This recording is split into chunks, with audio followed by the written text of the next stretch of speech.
Kehadiran timnas U20 Israel mengikuti kejuaraan World Cup U20 di tanah air kembali menuai protes. Masih ramai penolakan publik terhadap kehadiran timnas Israel. Polemik terkait kepersertaan timnas Israel U20 di ajang ini. Dalam video kali ini kita akan membahas sebuah topik yang cukup mengundang banyak pihak pro dan kontra, yaitu terkait dengan rencana kehadiran tim nasional sepak bola Israel dalam Piala Dunia FIFA U20 yang akan diselenggarakan di Indonesia bulan Mei hingga Juni mendatang. Sebelum saya mulai, saya mau disclaimer dulu ya. Pertama, meskipun saya adalah ASN yang bekerja di Kementerian Luar Negeri, apa yang akan saya sampaikan dalam video ini adalah sepenuhnya pandangan pribadi saya. Oke, tidak mengatasnamakan Kemlu dan tidak mengatasnamakan pemerintah Indonesia. Kedua, dalam penjelasan nanti saya tidak pro Israel, saya tidak pro Palestina, tapi saya pro Indonesia. Ketiga, saya beragama Islam. Ya, saya seorang Muslim dan saya membuat video ini dalam keadaan berpuasa. Jadi harus bersabar ya. Teman-teman mungkin sudah membaca dan mendengar dari berbagai sosmed dan media resmi mengenai polemik kehadiran tim nasional Israel ke Indonesia dalam rangka U20. Tapi saya lihat banyak informasinya itu yang sepotong-sepotong dan sangat mudah untuk dipelintir dan dipolitisasi. Tahun 2024 tuh semakin mendekat ya kayaknya. Nah, semoga dengan video ini teman-teman bisa mendapatkan gambaran yang lebih utuh. Kita mulai dari posisi Indonesia terhadap konflik Israel-Palestina. Ada dua hal utama terkait dengan posisi Indonesia terhadap konflik Israel-Palestina. Pertama, Indonesia berpegang teguh pada konstitusi, yaitu pembukaan Undang-Undang Dasar 1945, yang menyebutkan bahwa sesungguhnya kemerdekaan itu ialah hak segala bangsa. Dan oleh sebab itu, maka penjajahan di atas dunia harus dihapuskan karena tidak sesuai dengan pri kemanusiaan dan pri keadilan. Dari kacamata Indonesia, Palestina itu berhak merdeka, dan Israel adalah penjajah. Tapi ini tuh masih ada beberapa orang yang salah paham. Solidaritas Indonesia terhadap Palestina secara resmi itu bukan berdasarkan agama, melainkan solidaritas agar Palestina merdeka dari jajahan Israel. Oke, Indonesia dan Palestina adalah dua negara yang memiliki penduduk mayoritas beragama Islam. Tapi saya ulangi, mayoritas beragama Islam. Artinya, tidak semua orang di Indonesia itu ya beragama Islam. Dan sama halnya banyak juga orang Palestina yang non-Muslim. I'm attending a Sunday service led by Palestinian pastor Mundhir Ishaq. Like all Palestinians, we live under Israeli reality, Israeli oppression. Here in the West Bank, in Bethlehem, we live under the Israeli military occupation, where we suffer from restrictions of movements, very limited opportunities economically. Overall, the quality of life here is very difficult. Jadi itu ya, ingat, solidaritas bukan karena alasan agama. Lalu yang kedua, Indonesia secara konsisten mendorong penyelesaian konflik Israel-Palestina melalui two-state solution atau solusi dua negara. Ide ini sebenarnya sudah ada sejak tahun 1937 dari Inggris sebagai British Mandate of Palestine. Proposal ini kembali dibahas di PBB pada tahun 1947 dan masuk dalam resolusi Majelis Umum PBB nomor 181/2 Romawi. The General Assembly of the United Nations has made its decision on Palestine.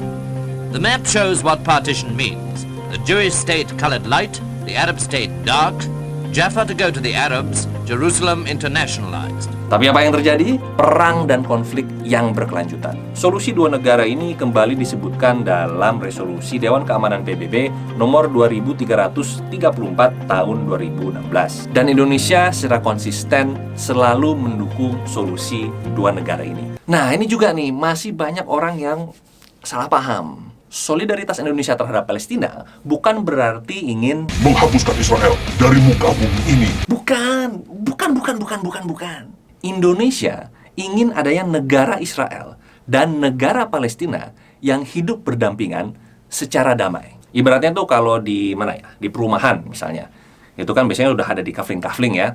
Ada yang udah ada rumahnya, ada yang masih tanah kosong. Nah, ini ceritanya di RT ini adalah kawasan Timur Tengah ceritanya. Di situ ada Mesir, ada Lebanon, ada Jordan, dan ada satu kafling, ya, sepetak tanah yang ada dua pihak yang bertikai, yaitu Israel dan Palestina. Si Israel itu tiba-tiba udah membangun sebuah rumah, dan reseknya itu rumah direnovasi terus, diekspansi, kamarnya ditambahin, dapurnya diperluas. Jadi kan kasihan nih, Palestina itu semakin tergusur. Indonesia dalam mendukung solusi dua negara ingin adanya dua rumah yang berdiri secara masing-masing di dalam kafling tersebut, yang hidup berdampingan secara damai. Jadi gitu, contoh simpelnya lah kurang lebih. Hingga detik ini, Indonesia tidak niat untuk membuka hubungan diplomatik dengan Israel sampai Palestina memperoleh kemerdekaannya. Indonesia sudah seringkali mengutuk keras tindakan tidak manusiawi Israel dalam berbagai kesempatan internasional. Dan apalagi sekarang pemerintah Israel lebih condong kepada sayap kanan garis keras. Kepada Palestina sudah banyak hal yang dilakukan Indonesia untuk membantu saudara-saudara kita di Palestina. Mulai dari memberikan bantuan kemanusiaan sampai mendukung perjuangan kemerdekaan Palestina di berbagai forum internasional. Oke, itulah posisi Indonesia dalam konflik Israel-Palestina. Sekarang kita membahas sebuah topik yang membuat banyak orang pro dan kontra, yaitu mengenai kehadiran tim nasional sepak bola Israel ke Indonesia dalam rangka U20. Kita langsung saja ke the $1 million question. Apakah dengan kehadiran tim nasional Israel ke Indonesia membuktikan bahwa pemerintah Indonesia itu berstandar ganda, bermuka dua, tidak solider kepada rakyat Palestina, dan secara otomatis mengakui Israel sebagai negara berdaulat? Ya enggak lah, nggak usah lebay deh. Gini, yang pasti kehadiran timnas Israel tidak akan mengurangi solidaritas Indonesia terhadap Palestina. Indonesia tuh akan selalu mendukung kemerdekaan Palestina, dan upaya tersebut itu tidak akan surut. Hal ini juga disampaikan oleh Duta Besar Palestina untuk Indonesia, yang meyakini bahwa dukungan Indonesia terhadap Palestina tidak akan berubah meski Israel ikut bermain dalam U20. Itu Dubes Palestina loh yang ngomong, seorang duta besar dari sebuah negara yang Indonesia perjuangkan sepenuh hati. Dubes Palestina juga menyatakan bahwa kehadiran Israel adalah ketentuan FIFA. Indonesia hanya sekedar memfasilitasi. Ya, benar banget.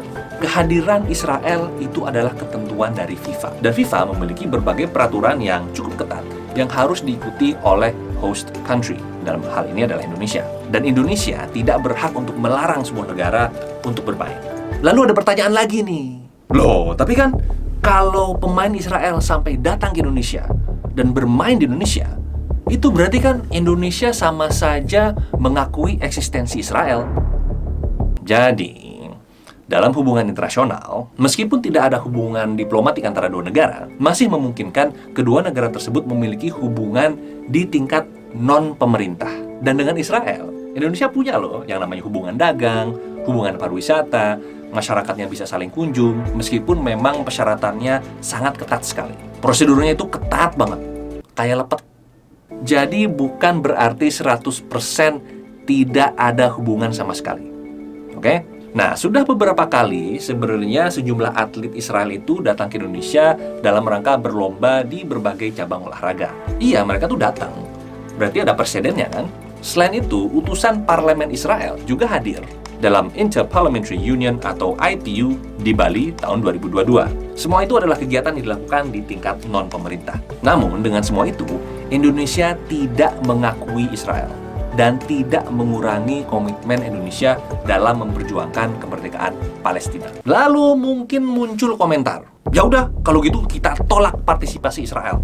Atau kalau enggak, sekalian aja tuh kita batalkan penyelenggaraan U20 di Indonesia. Sabar, lagi puasa.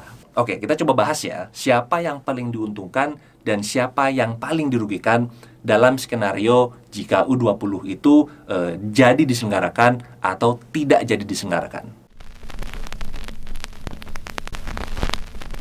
Kita akan melihat Palestina, Israel, dan Indonesia. Kita mulai dari skenario jika tidak jadi diselenggarakan dulu ya. Palestina, nggak dirugikan dan nggak diuntungkan. Israel, oke, dirugikan, tapi dikit. Palingan ya nggak main di Indonesia. Dan kalau FIFA ternyata benar putuskan pindah host country, ya timnas Israel tinggal ngubah tiket aja. Oke, ngubah tiket, nggak jadi ke Indonesia. Udah gitu doang ruginya. Lalu Indonesia yang paling rugi teman-teman.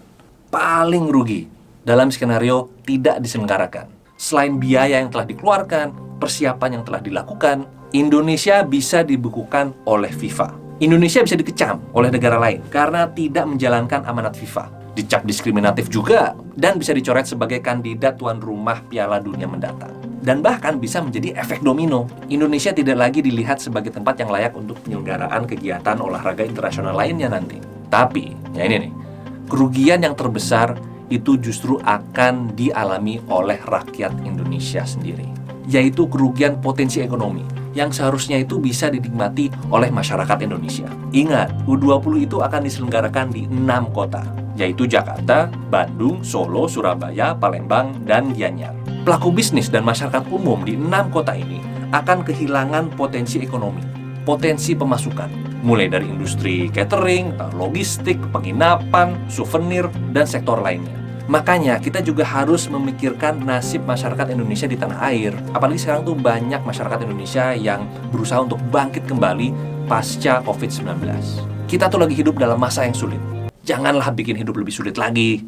Lanjut, yaitu skenario jika diselenggarakan. Bagi Palestina, ya nggak dirugikan, nggak diuntungkan. Israel, ya diuntungkan, tapi sebatas bisa main di Indonesia aja. Namun disinilah perlu ada keseriusan dari pemerintah Indonesia untuk memastikan bahwa kehadiran Israel tidak membawa misi politik. Lalu Indonesia, jika diselenggarakan, yang paling untung ya Indonesia. Nih ya, mendapatkan penilaian baik dari FIFA. Oke, hal ini membuktikan bahwa Indonesia mampu menjadi tuan rumah event olahraga internasional yang baik. Federasi Olahraga Dunia akan memilih Indonesia sebagai tuan rumah pesta olahraga lainnya, seperti Olimpiade misalnya. Citra Indonesia akan terangkat. Dan nantinya, keuntungan yang paling terasa itu adalah oleh masyarakat Indonesia sendiri, di mana roda ekonomi akan terus berjalan dengan diselenggarakannya turnamen sepak bola dunia ini. Oke, sekian dulu dari saya. Semoga videonya bermanfaat. Terima kasih dan sampai jumpa di video berikutnya. Dah.